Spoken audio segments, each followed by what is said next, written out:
खाया नहीं होगा ठीक से। अरे देखो कौन आया है, तुम्हारी मासी आई। नमस्ते मासी। खुश रहो। आज आपको आने का टाइम मिला? बेटा तुम्हारी मासी बहुत कामकाजी है, बहुत बिजी है, हमारी तरह थोड़ी ना है। अरे वाह, बेला आई है। नमस्ते काकी। नमस्ते बेटा, कैसी है? अच्छी। आज तो सचमुच बहुत अच्छी लग रही है ना? वाह, मेरी मासी बहुत अच्छी है। हाँ भाई, तुम्हारी मासी तो बहुत अच्छी है। चाय पिएगी बेटा? चलिए ना, मैं आपको मदद अरे करती हूँ। बैठ, बात कर, मैं बनाती हूँ। तो कैसे हो साहिल बेटे? अच्छा, लेकिन आपकी तरह बहुत अच्छा नहीं हूँ। बहुत बातें बनाता है। लगता है स्कूल में पढ़ाई कम और बातें बनाना ज्यादा सिखाया जाता है, क्यों? मासी, मम्मी आपकी बात मानती है ना? हाँ, मानती है। तो मम्मी को कहो ना मेरे पापा का फोटो दिखाने को। बदमाश, मासी से सिफारिश करवाता है। मैंने कहा ना जब मुझे मिल जाएगी मैं तुझे दे दूंगी। अब जा, बाकी मदद कर चाय बनाने। उमा, ये साहिल छोड़ ना बेला, अपने दोस्त की देखा देखी कर रहा है, बाद में मैं ऐसे समझा दूंगी। तुम्हें देखकर बहुत अच्छा लग रहा है। तू बहुत खुश नजर आ रही है, क्या बात है? कुछ नहीं, वैसे ही चल रही जिंदगी। तुझे इतना खुश मैं पहली बार देख रही हूँ। पता है तू किस तरह लग रही है? कैसी? बिल्कुल नई नवेली दुल्हन की तरह, जैसे पहली बार किसी ने तुझे छुआ। मतलब? अरे मैं तो अभिषेक की बात कर रही हूँ।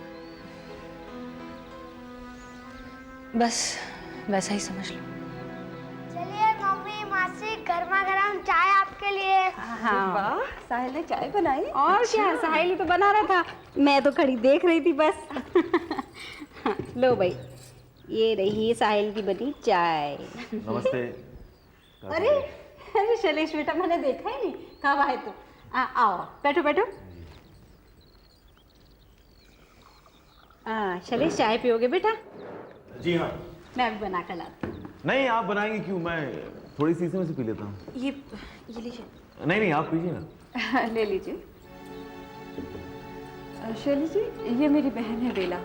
बेला, आप हैं शैलेश जी, प्रताप जी की बेटी। हम मिल चुके हैं। कहाँ? यही बाबूजी के श्राद्ध में, और बाद में बैंक में भी। अच्छा शैलेश जी, ये मेरा बेटा है साहिल। Hello uncle. अच्छा काकी, मैं चलती हूँ। अरे ऐसे कैसे, खाना खा कर जाना। मासी जी, खाना खाकर जाना, आपसे ढेर सारी बातें भी करनी है। बाद में आऊंगी बेटा, ठीक है? रुक जाइए, बच्चा इतने प्यार से कह रहा है आपसे। ये किसी की बातों में आने वाली नहीं है, बचपन से ही बहुत जिद्दी है। जो मन में ठान लेती है वही करती है। अच्छा उमा, चलती हूँ काकी। अरे बैठना, मैं चाय बना कर लाती हूँ। नहीं काकी, लेट हो रहा है। अच्छा, नमस्ते।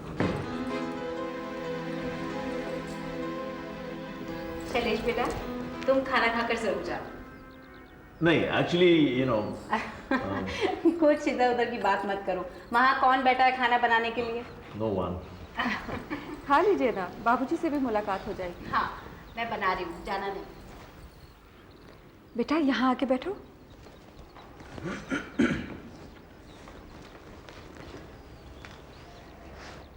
आप कौन से स्कूल में जाते हैं? बात करो अंकल से। एक्सक्यूज मी, मैं ज़रा किचन में माँ का हाथ बटाती हूँ, बाबूजी आते ही होंगे। अंकल से बात करो। Darjeeling boarding school. Darjeeling boarding school. Darjeeling is a beautiful place. आप गए हैं वहाँ? हाँ, मैं एक बार बचपन में गया हूँ वहाँ पे। अंकल, आप कहाँ पढ़ते हो? मैं तो पढ़ता नहीं बेटा, मेरी तो पढ़ाई पूरी हो गई। आप कहाँ पढ़ते थे? London. London, capital of United kingdom. Yes. आपने रॉयल म्यूजियम देखा है? हाँ, मैंने देखा है। अंकल, आप हाइड पार्क गए हैं? हाँ, मैं गया हूँ। लेकिन आपको लंदन के बारे में इतना कुछ कैसे पता है? आप गए वहाँ पे? नहीं, मेरा एक फ्रेंड गया था, उसने सब बताया मुझे। वहाँ हाइड पार्क में एक स्पीकर कॉर्नर भी है। वहाँ जिसका भी मन करे वो वहाँ जाकर स्पीच दे सकता है और लोग खड़े होकर सुनते हैं। हाँ है, उधर ये जगह है। अंकल, आपने कभी स्पीच दी है? नहीं। क्यों नहीं दी? मैं जब जाऊँगा ना तो ज़रूर दूंगा। अच्छा, क्या बोलेंगे आप? मैं बोलूँगा। मैं नहीं नहीं नहीं, ऐसे नहीं, ऐसे नहीं। कुर्सी पे खड़े होकर बताओ, चलो बोलिए। क्या बोलूँ? अरे अभी आप कुछ बता रहे थे ना, आपके मन में जो आए बोलिए। मेरे प्यारे नाना जी, बा, मम्मी और अंकल, आप, मैं ये कहना चाहता हूँ कि तुम लोग में से जिनके भी पास मेरे पापा का फोटो हो या उनका पता हो, वो मुझे दे दे, क्योंकि मैं ये जानना चाहता हूँ कि वो मुझसे नाराज क्यों है। Thank you. I am sorry Kasturi, I am sorry, मैं रात को कंट्रोल नहीं रख सका।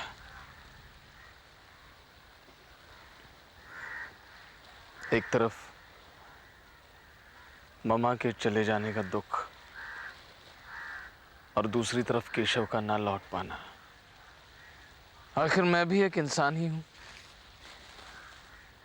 एक ही टाइम में इतनी सारी तकलीफ मैं कैसे सह सकता हूं।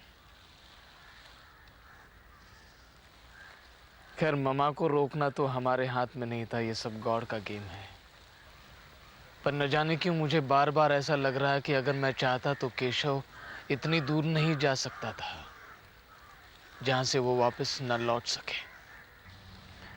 कहीं ऐसा तो नहीं कि केशव ऐसी जगह पहुंच गया है जहां से वापस लौटना उसके लिए पॉसिबल नहीं है, जैसे ममा कभी भी वापस नहीं आ नहीं सकती। डार्लिंग, ऐसा मत सोचो। ऐसा ना सोचने से हमें क्या मिल रहा है कस्तूरी? तुम्हें वेट करने की तकलीफ और मुझे केशव को वापस ना लाने का गिल्ट।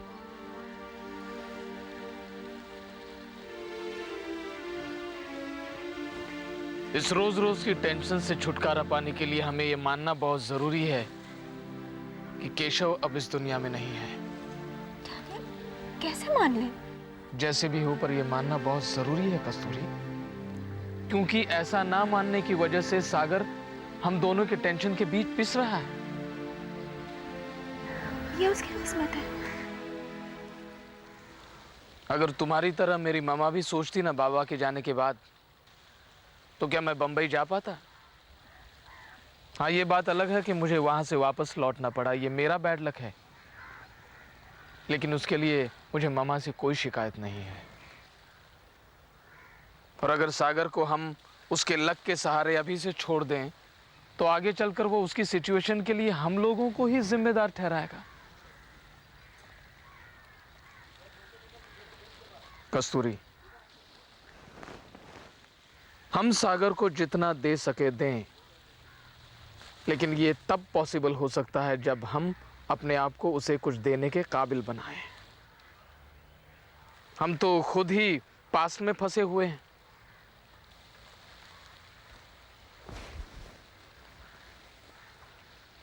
फ्यूचर के लिए पास्ट को भुलाना कोई पाप नहीं है कस्तूरी, और खासकर तभी जब वो फ्यूचर किसी गैर का नहीं बल्कि हमारे अपने का हो। और सागर हमारा अपना है, ये बात हम लोग क्यों भूल रहे हैं? कस्तूरी, मेरी ये बात शायद तुम्हें हर्ट करे, मगर ये बात मैं मान चुका हूं कि केशव अब इस दुनिया में नहीं है।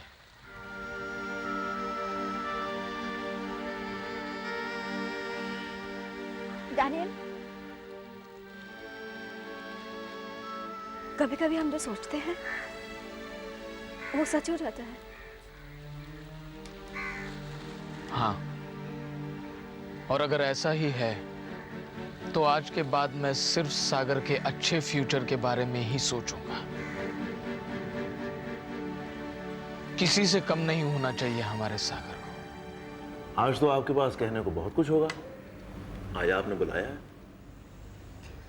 बुलाया तो है, लेकिन बहुत कुछ कहने के लिए नहीं। कोई बात नहीं, आपके पास जितना है बिलीव मी मेरे लिए काफी है। नहीं, कुछ खास नहीं है। फ्रेंडशिप में बातें छुपाई नहीं जाती। कुछ नहीं छुपा रही। Are you sure? श्योर। चलिए मान लेते हैं, दोस्ती में भरोसा भी रखना पड़ता है। बिल्कुल रखना पड़ता है, जैसे मैं उमा पर रखती हूँ। उमा और आप बचपन की दोस्त हैं? उमा ने बताया नहीं आपको? बताया। अपनी बातों में आपका जिक्र भी करती हैं। लगता है बहुत बातें करते हैं आप उससे। हाँ, मुलाकात होती है तो बातें भी हो जाती हैं। क्या कहती है मेरे बारे में? बहुत तारीफ करती हैं आपकी, और मुझे सुन के बहुत अच्छा लगता है। तो इसीलिए आप अक्सर वहां जाते हैं? हाँ, आप ऐसा कह सकती हैं। वहां जाने की दूसरी कोई वजह नहीं है? देखिए, अब आप मुझ पर शक कर रही हैं। मैंने कुछ कहा क्या आपसे? मैं तो सिर्फ दूसरी वजह के बारे में पूछ रही थी। नहीं, कोई खास बात नहीं है। एक बार मैं डैड के साथ उनके घर पे खाना खाने गया था। लोग अच्छे लगे, उन्होंने कहा आते रहना, सो मैं जाता रहा। ये तो सिर्फ मजाक है कि मैं आपकी तारीफ सुनने के लिए वहां जाता हूँ, वरना मुझसे ज्यादा तारीफ आपकी कोई क्या करे। यूं तारीफ में लपेटकर टालिए मत मुझे। आप मुझसे कुछ छुपा रहे हैं। फ्रेंडशिप में बातें छुपाई नहीं जाती। बिलीव मी, कोई बात नहीं। अगर आप नहीं बताएंगे तो मुझे आप पर उमा को लेकर शक जरूर होगा। That will be too much. तो फिर बताइए वहां जाने की असली वजह। देखिए, मैं उस परिवार के साथ एक पर्सनल रैपो बनाना चाहता हूँ। Personal rapport? जी हाँ, जब ईश्वर जी ने बैंक गारंटी के लिए मना किया तो मुझे इतना बुरा नहीं लगा जितना कि डैड को। और डैड का ये मानना है कि अगर मैं उनके साथ पर्सनल रैपो बनाता हूँ तो उनका मुझ पर भरोसा बढ़ेगा और ज़रूरत पड़ने पर वो मेरी मदद भी करेंगे। गलत सोच रहे हैं आप और आपके डैड। ईश्वर जी जैसे आदमी से पर्सनल ग्राउंड पर किसी भी तरह की उम्मीद रखना बेवकूफ़ी होगी। जो अपने सगों के साथ धोखेबाजी कर सकता है वो गैरों की क्या मदद करेगा? धोखेबाज? किसके साथ? मेरे बाबूजी के साथ। एक तो काका ने बाबूजी के हिस्से की सारी प्रॉपर्टी हड़प ली और बहलाने के लिए मुझे बैंक में नौकरी दे दी। No, I don't think so. ईश्वर जी मुझे ऐसे इंसान दिखाई तो नहीं देते। किसी के चेहरे पर लिखा होता है क्या कि वो इंसान अंदर से कैसा है? मेरा मन नहीं मानता। अगर नहीं मानता तो उम्मीद बनाए रखिए। अगर आपको उनसे कोई मदद मिलती है तो मुझे खुशी होगी।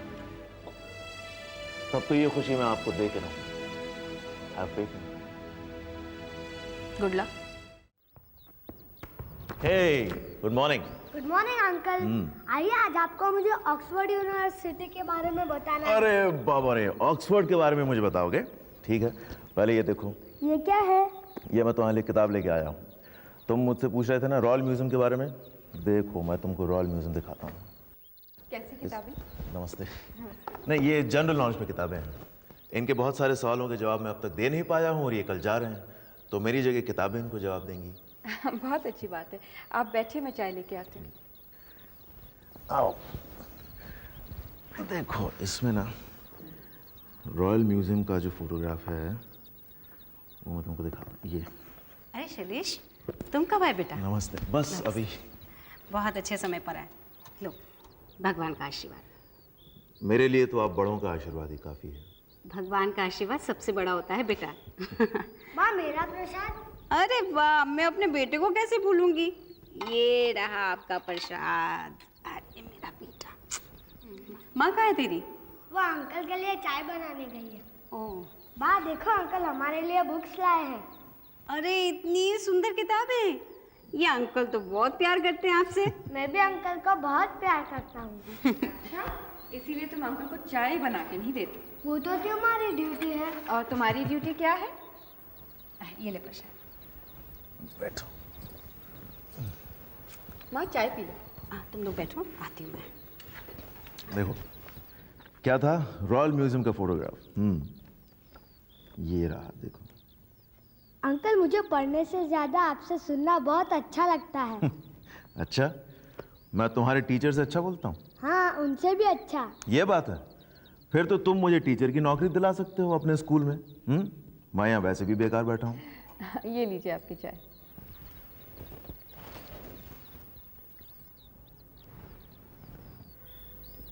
कैसी है चाय? भाई, अब तो आप मुझे ये पूछना छोड़ दीजिए, क्योंकि मैं आपके हाथ की बनी चाय बहुत बार पी चुका हूँ और बहुत तारीफ कर चुका हूँ। आज भी कर लीजिए, मम्मी को अच्छा लगेगा। बस बस, जाओ बा को बुला के लाओ, कह दे चाय ठंडी हो रही है। हाँ, वैसे आप कोई नौकरी क्यों नहीं कर लेते? नो, एक्चुअली मैं जॉब करना चाहता नहीं हूँ। नौकरी करनी होती तो लौट के आने की ज़रूरत नहीं थी, because I had many good offers back in England. Job करना एक्चुअली मेरे टेम्परामेंट को सूट नहीं करता। मैं बिजनेस करना चाहता हूँ। बा, चाय ठंडी हो गई है। अरे चल बहन, ला। मम्मी तुम बा को क्यों नहीं पूछती चाय ठीक है कि नहीं? अरे बदमाश, क्योंकि तुम्हारे अंकल के टेस्ट की चाय अब सबको अच्छी लगने लग गई है, समझे? माँ बिल्कुल ठीक कह रही है बेटा। ये तुम क्या कह रही हो? क्यों, बुराई क्या है इसमें? तुम भूल रही हो कि मैं एक बच्चे की माँ हूँ। माँ होने का मतलब ये थोड़ी होता है कि अंदर की औरत मर जाती है। मैं दूसरों का नहीं जानती, लेकिन मेरी अंदर की औरत मर चुकी है। तुम्हें ऐसा लगता है, पर सच में ऐसा है नहीं। ये तुम कैसे कह सकती हो? मैंने देखा है ना तुझे शैलेश से बात करते। और तुमने उन बातों का गलत मतलब निकाल लिया? कोई आदमी घर पे आए, अच्छी तरह से बात करे, क्या उससे मुंह फेर लेना चाहिए? मैंने ऐसा तो नहीं कहा। तो फिर आपने शैलेश जी मेरी बातों का बहुत गलत मतलब निकाला है। माँ तो समझ नहीं रही है, लेकिन एक तरह से तूने मुझ पर तोहमत लगाई। मैं ऐसा कुछ नहीं कह रही। मैं ये नहीं कह रही कि तेरा कोई गलत संबंध है। मैं सिर्फ इतना कहना चाहती हूँ, अपने आप को समझ, अपने आप को देख। देख, क्यों तुझे किसी का आना अच्छा लगता है? क्यों किसी से बात करना अच्छा लगता है? हो सकता है ना कि तेरे अंदर की औरत को ये सब अच्छा लगता हो, और जिसे तू मरी भी समझ रही है, बस सो रही हो। माँ, मैं अपने आप को बहुत अच्छी तरह से जानती हूँ, और अगर मुझे शैलेश जी की बातें अच्छी लगी तो उसकी सिर्फ एक वजह थी, साहिल। उसे वो बहुत पसंद है। वो बहुत खुश होता है उनसे बातें करके, उनके किस्से सुन के, और उसे खुश देखकर मैं खुश हो जाती हूँ। क्या एक माँ को अपने बच्चे की खुशी देखकर खुश नहीं होना चाहिए? माँ उमा सिर्फ साहिल की माँ बनी रहेगी और कुछ नहीं। साहिल की माँ बने रहने से तेरा जी भर जाता है ना बेटा। वो सब इसलिए है क्योंकि साहिल के पास अभी और कोई नहीं है तेरे सिवाय। लेकिन कल को तो उसके अपने सपने होंगे ना। वो बड़ा होगा, जवान होगा, तब उसे तेरी गोद में सोना अच्छा नहीं लगेगा। उस वक्त तू अपने आप को अकेलेपन में घिरा पाएगी बेटा। देख, साहिल को भी एक बाप चाहिए ना। मुझे लगता है कि साहिल बाप पाकर ज्यादा खुश होगा, और वो खुश होगा तो तू भी खुश रहेगी ना।